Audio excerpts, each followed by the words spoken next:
Hi friends, it's Miss Hudson here, and I know we just got those creative juices flowing with the free write, so let's dive right into writing complete sentences. So, in a complete sentence, it contains four things: a capital letter, a subject, a predicate, and then ending with some punctuation. So that I don't bog you down with a lot of information, we're going to focus on two parts of a complete sentence today. We're going to learn about capital letters, and I'm going to give you 5 simple rules that will help you remember what needs to be capitalized in our complete sentences. And the other thing that we're going to cover today is punctuation. We're going to go over 3 basic symbols for end punctuation, which will be, of course, at the end of your sentences. So let's get right into those 5 rules of capitalization.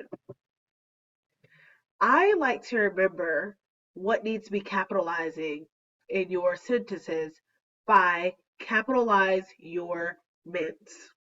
Mints, literally, like a piece of candy. Who doesn't want to remember pieces of candy?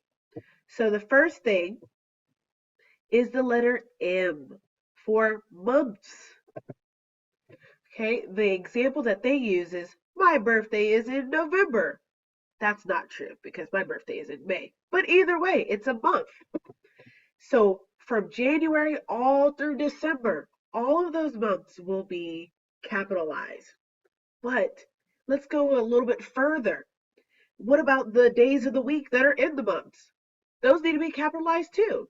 So from Sunday through Saturday, all those days of the week will also be capitalized. The next one of mints is the I.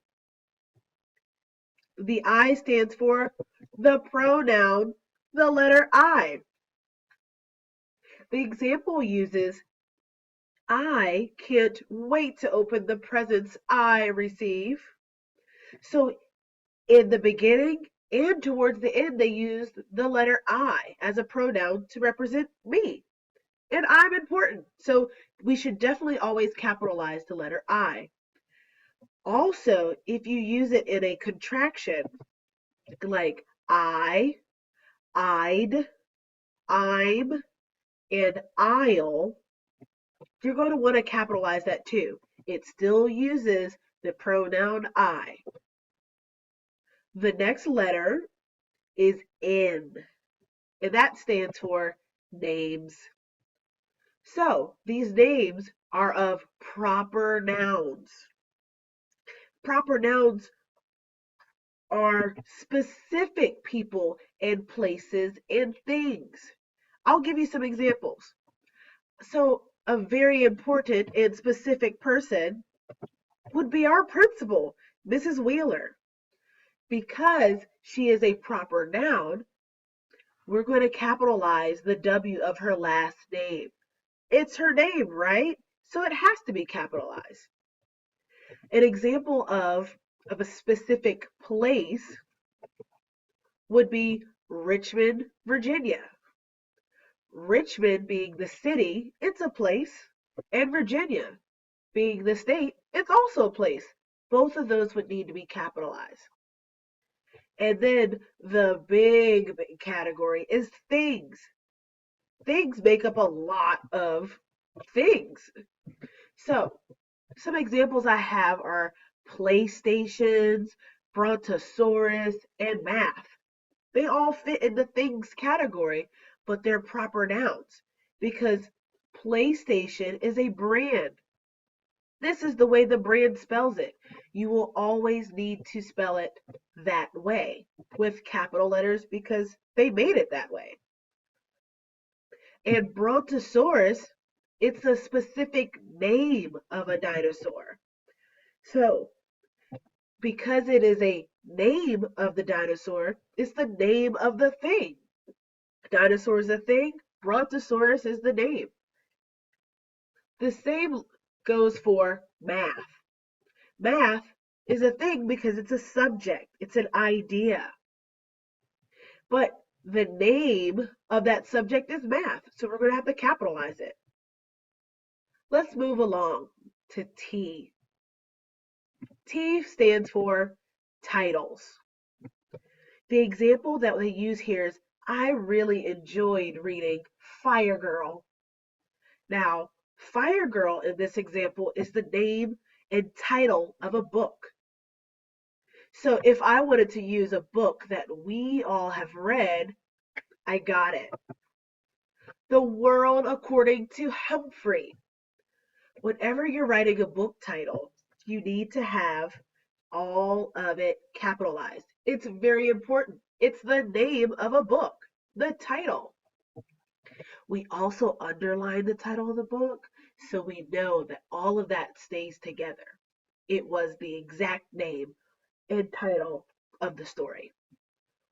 But we can take title even further, like the title of a job. Doctor is a title. People work really hard to get that job, and so we capitalize the title for their job. They are doctor, like Dr. Doucette. So the D in the abbreviation doctor needs to be capitalized. This also goes for the M in Mrs. Wheeler's name. That M stands for the title of married. Okay, so Mr. because they are married, they are a man, and then Mrs. because they are married, they are a woman. It's a title. So the next one that we're going to move on to is S, and that stands for starts of sentences. They say the first letter is always capitalized in every sentence. Yeah, it's the beginning. It's the first thing you see. Why not capitalize it? Here's my example. Cheese is tasty. It really is to me.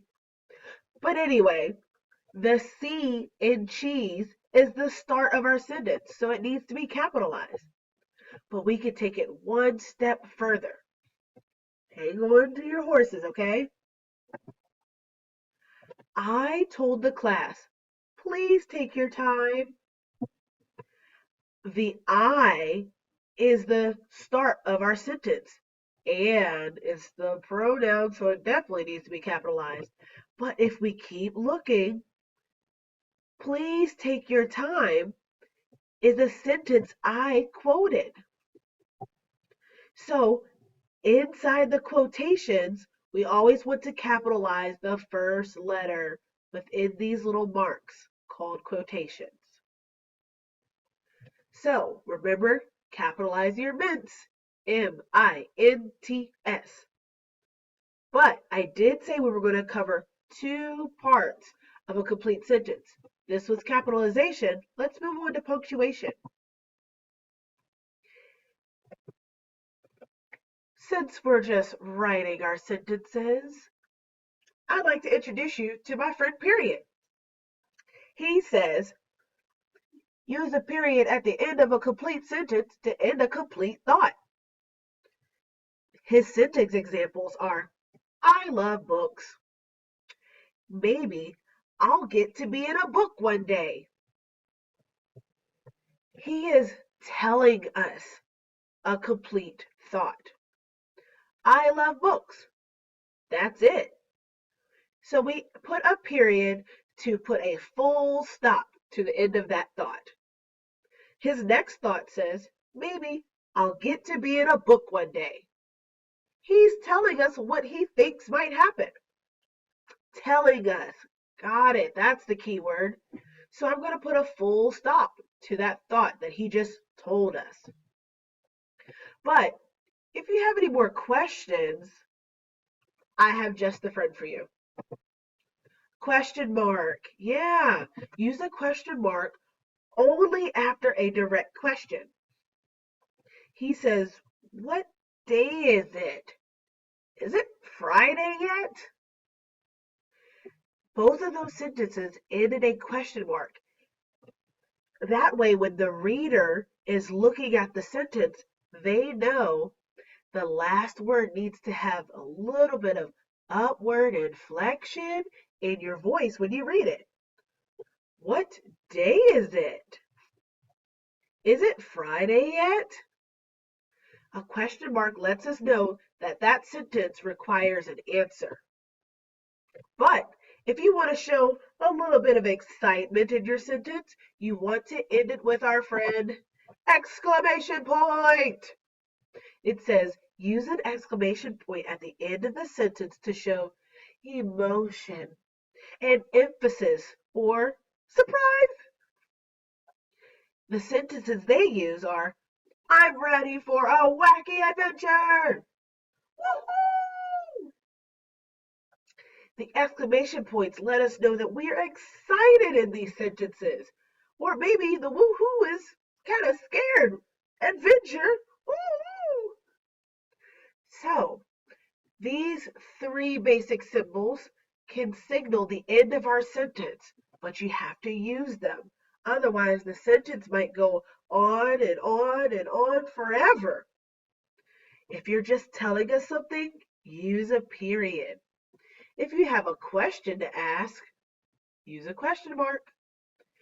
And if you want to show some excitement, some scaredy catness, or if you're angry, you can use an exclamation point. Let's review really quick. When you're writing a complete sentence, remember to capitalize your mints. Mints, mints, mints. The month, I as in the pronoun, names of proper nouns, titles of like books and jobs, and the start of a sentence. And when you're ending your sentence, you want to use end punctuation, like a period, a question mark, and an exclamation point.